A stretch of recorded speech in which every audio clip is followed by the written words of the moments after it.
Hi, welcome back to the channel. My name is Jay, and I'm a historian, specifically a naval historian.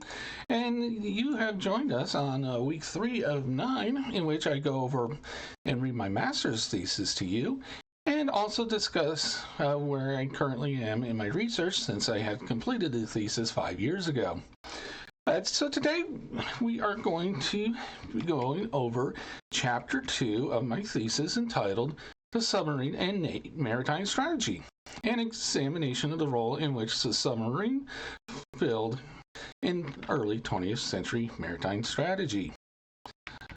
And so with that said, here it goes. Chapter 2, The Maritime Situation in 1900. Quote, this Whitehead torpedo can be carried with facility in submarine boats, and it has now attained a range and such accuracy due to the marvelous adaptation of the gyroscope that even at 2 miles range it possesses a greater ratio of power of vitally injuring a ship in the line of battle than does the most accurate gun. End quote. Admiral Sir John A. Fisher, Records. Before the conversation can focus on how each Navy incorporated the submarine into their fleets, it is crucial to establish the strategic foundations.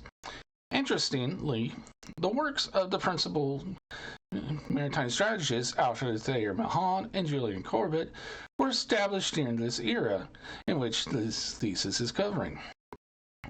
Mahan's Influence of Sea Power Upon History, 1660 to 1783, sets forth the philosophical reasoning for a nation to have a navy.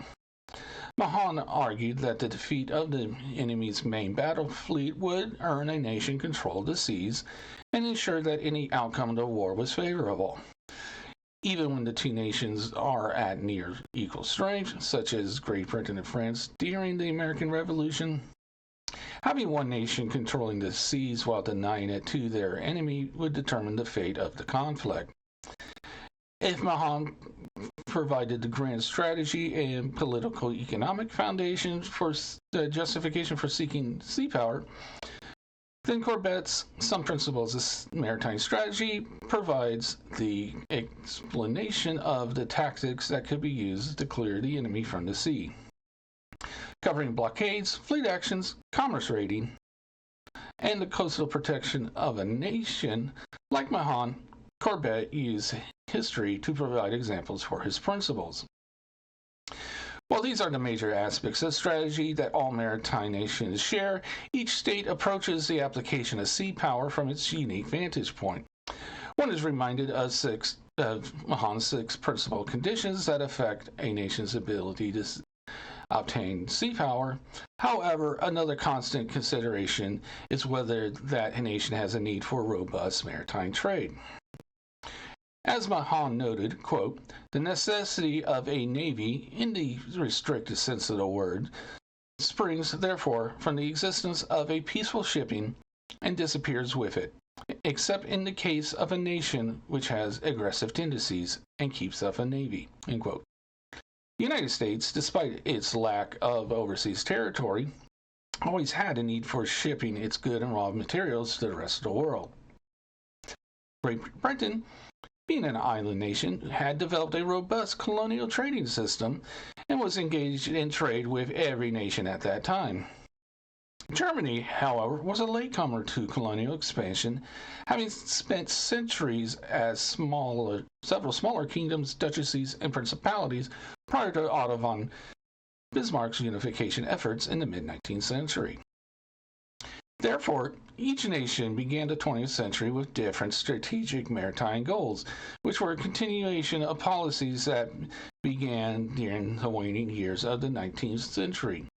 The British, with Lord Nelson's victory at Trafalgar, had enjoyed a century of naval dominance, yet with the rising costs of maintaining the fleet, the expense of the disastrous Second Boer War, and the popularity of social welfare programs, needed an affordable solution that would allow them to continue to rule the waves. Kaiser Wilhelm II had desired a majestic Navy since his youth, having spent his summers at his grandmother's, Queen Victoria's, estates, admiring the awe-inspiring might of the Royal Navy when sailing in review. Furthermore, the Kaiser firmly believed that if Germany possessed a first-rate navy, then his nation would be able to establish itself as a major power and gain more colonial possessions, especially in South Africa, South America, and the Far East. Finally, the United States was emerging as a global power and becoming the preeminent nation in the Western Hemisphere. Being the home of Mahan, the United States was faced with the need to project its power throughout the Americas to reinforce the Monroe Doctrine, protect two coasts, and enforce the open door policy in China. The Royal Navy. Lord Horatio Nelson's career and exploits have cast a long shadow over the Royal Navy since his victory and death at the Battle of Trafalgar in 1805.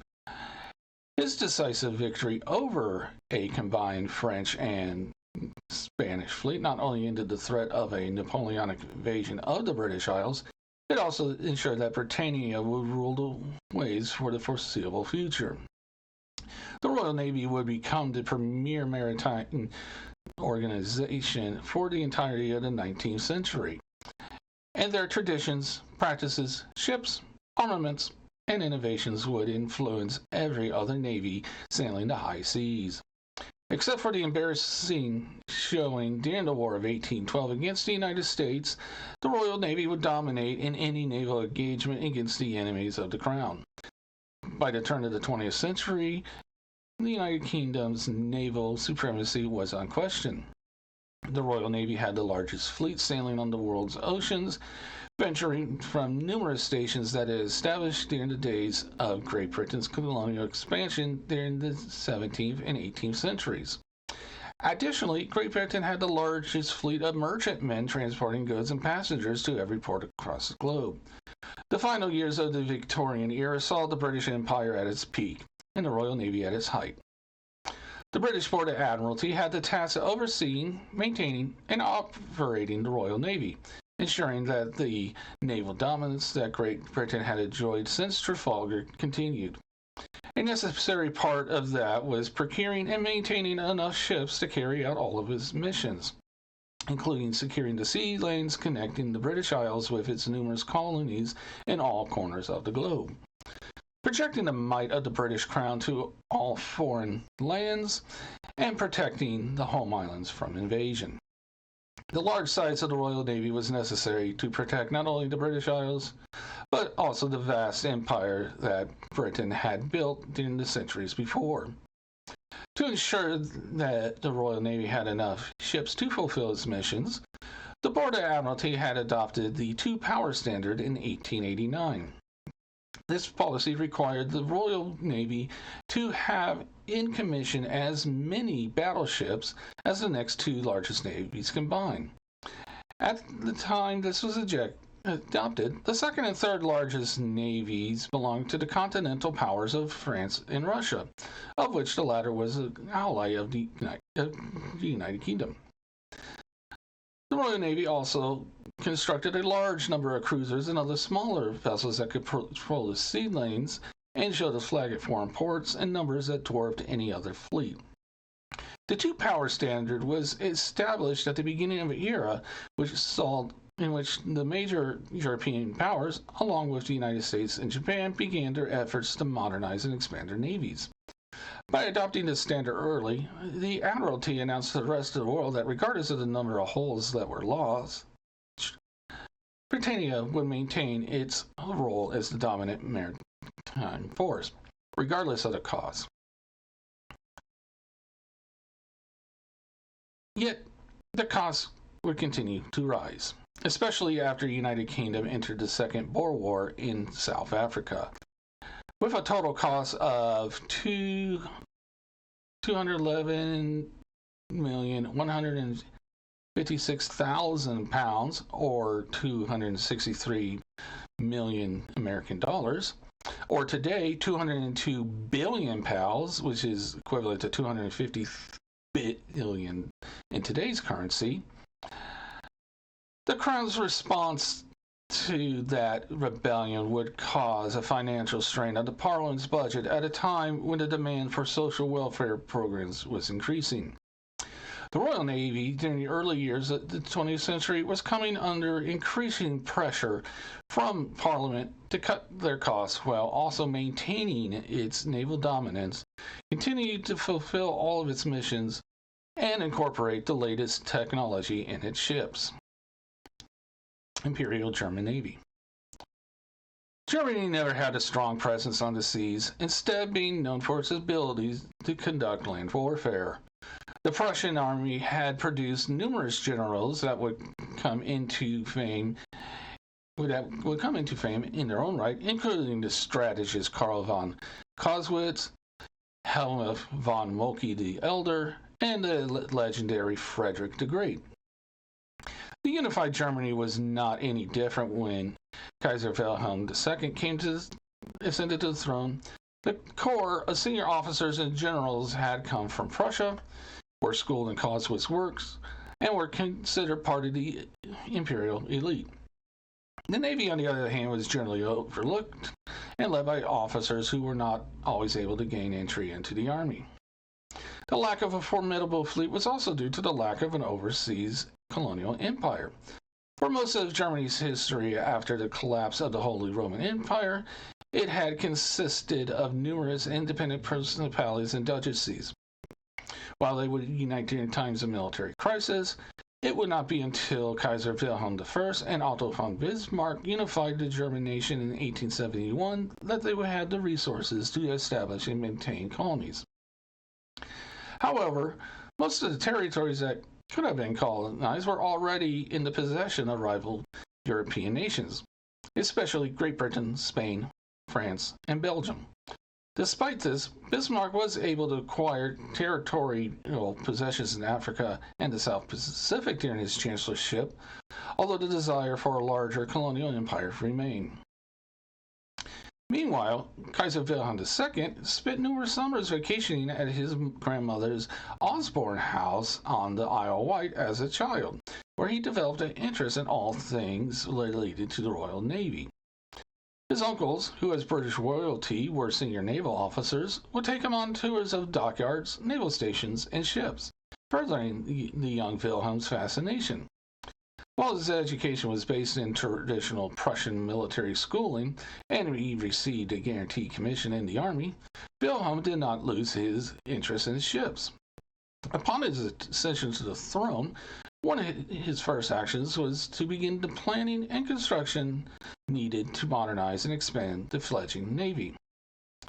Real progress towards fulfilling the Kaiser's dream would not start until Alfred von Tirpitz was appointed State Secretary of the Imperial Navy in 1897. The preceding decade was time that Germany had wasted due to Kaiser attempting to guide the naval modernization personally, while also performing the rest of his imperial duties.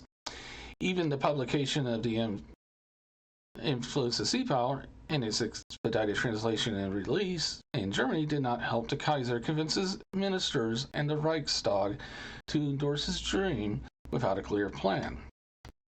With Tirpitz, the Kaiser found both a kindred spirit who desired a modern and formidable navy for Germany, and a man who possessed the political and administrative skills to guide the construction of the fleet and obtain funding from the Reichstag.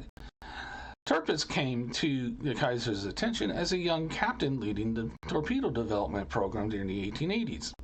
Having spent time on the Imperial Navy's command staff during the 1890s, Tirpitz's administrative skills became apparent to the Kaiser.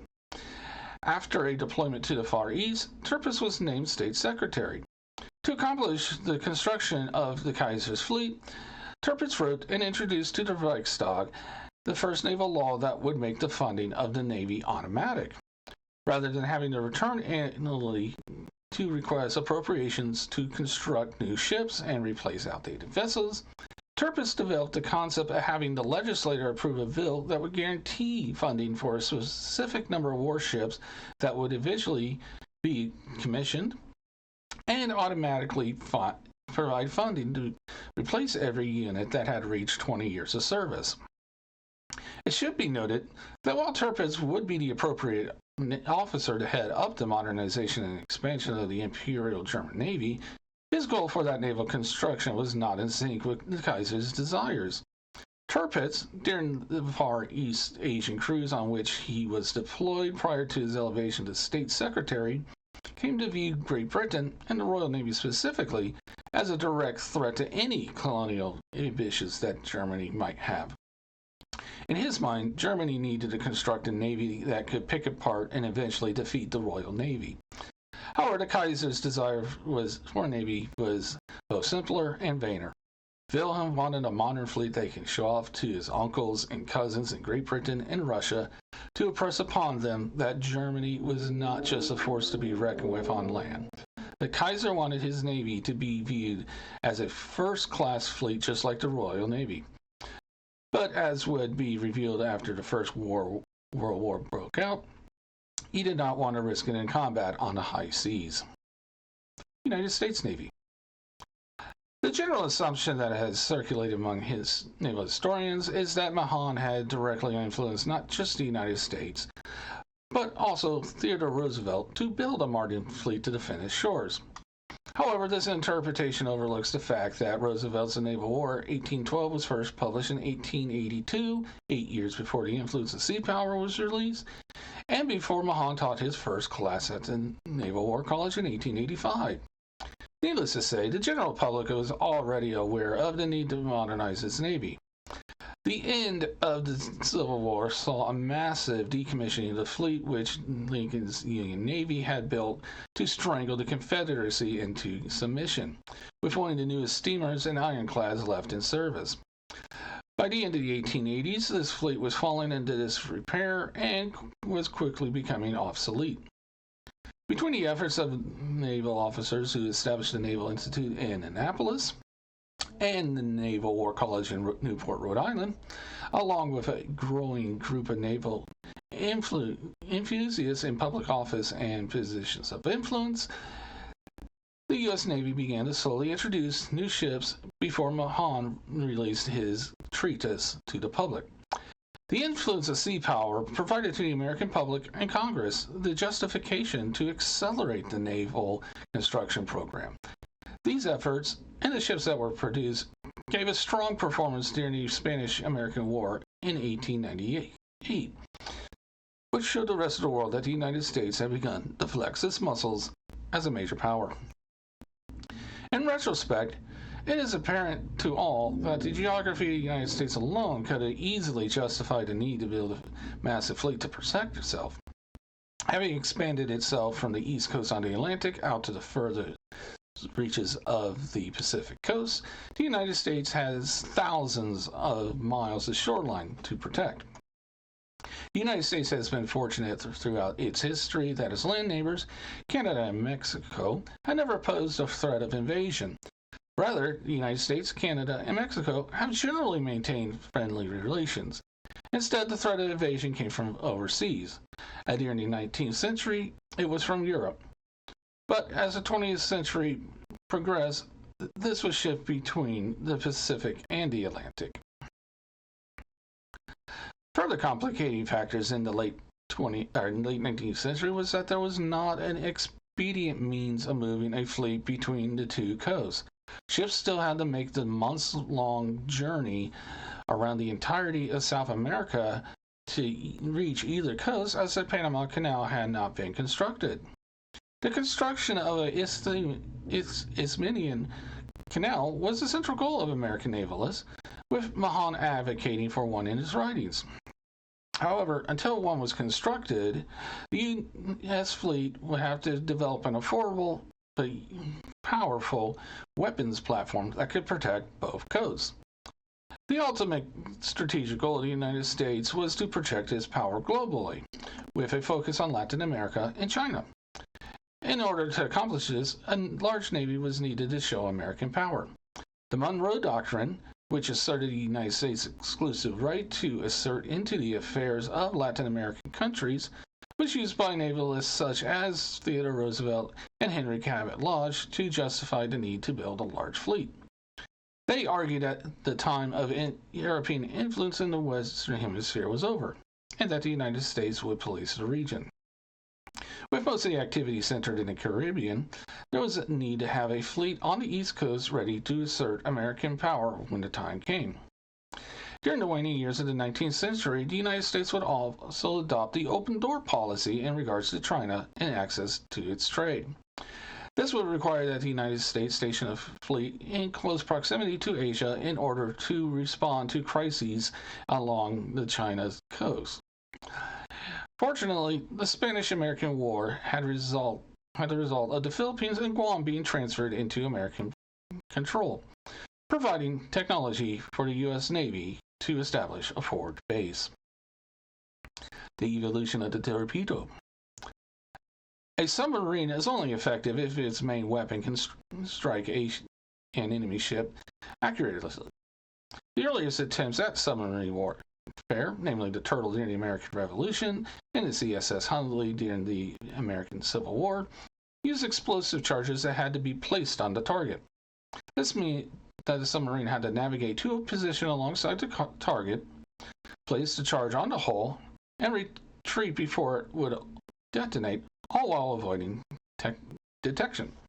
Despite the limitation of the early explosive charges, the Confederate Navy was able to damage the USS Ironsides on October 5, 1863, and then sunk the USS Housatonic on February 17, 1864. Both successful attacks were completed by the Hundley in Charleston, South Carolina. The breakthrough came when English engineer Robert Whitehead developed the first self-propelled torpedo in 1866. Using compressed air to power the torpedo and fitted with an 18-pound dynamite charge at the front, Whitehead's device would allow surface and subsurface vessels to attack enemy ships from a safer distance. The addition of hydrostatic depth regulators and gyroscopic rudder controls in the next 30 years improved the accuracy of this weapon. The original intent of late 19th century naval planners was to arm swift small boats with torpedoes and have them conduct a high-speed attack run before launching their weapons at the enemy fleet. The hope was that a torpedo attack like this would damage or sink several escort vessels and allow the capitalist ships to focus on attacking the heart of their Navy's fleet. The Royal Navy and Imperial German Navy assembled task groups that would develop and test the torpedo beginning in the 1870s. Tirpitz was a young lieutenant commander when he was appointed to the Torpedo Commission to oversee the development of the warheads and detonators for the new weapon, and would serve on the commission for the next 12 years. Fisher was also well versed in torpedo developments, having been the director of naval ordnance at the Admiralty between 1886 and 1892, and followed by a stint in command of the Portsmouth dockyard. Therefore, both admirals were well aware of the torpedo's capabilities and potential well before they came into command of their Navy's construction and war planning. The introduction of modern submarine. The mid to late 19th century saw rapid advances in technology, especially those powered by electricity. Electric motors were becoming more reliable, and battery capacity was increasing to the point that it was possible to begin designing experimental self-propelled submarines that did not rely on steam or human power while submerged.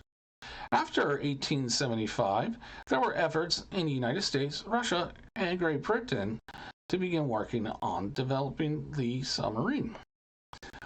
While the Royal Navy led the way in funding submarine experiments during the 1880s, it was also officially discouraging their development and adaptation. France in 1886 made the decision to develop a submarine force to protect its coast from an attack and to prevent a close blockade, becoming the first navy to actively pursue this vessel as a weapon of war, with Spain following the Navy the next year. In the United States, after years of struggling with using steam power for moving submarines while on the surface, John Philip Holland made the decision to swap out that propulsion system for an internal combustion engine fueled by gasoline. This decision to forego steam for gasoline, while it delayed the acceptance of the USS Holland into the Navy, was also the breakthrough that solved the problem of propelling this vessel while simultaneously recharging the batteries on the surface. At the turn of the 20th century, there were 6 navies that had 10 in commission, with the United States having the most advanced vessel with Holland. Fortunately for Great Britain, the United States approved for Holland to license his design to the Royal Navy, who quickly laid down 5 of their own submarines. And that is the end of the second chapter. If you please like, subscribe, and share. I hope you enjoyed this. And if you want to leave a comment, please make sure you're kind to everyone. And I will see you next time. Bye.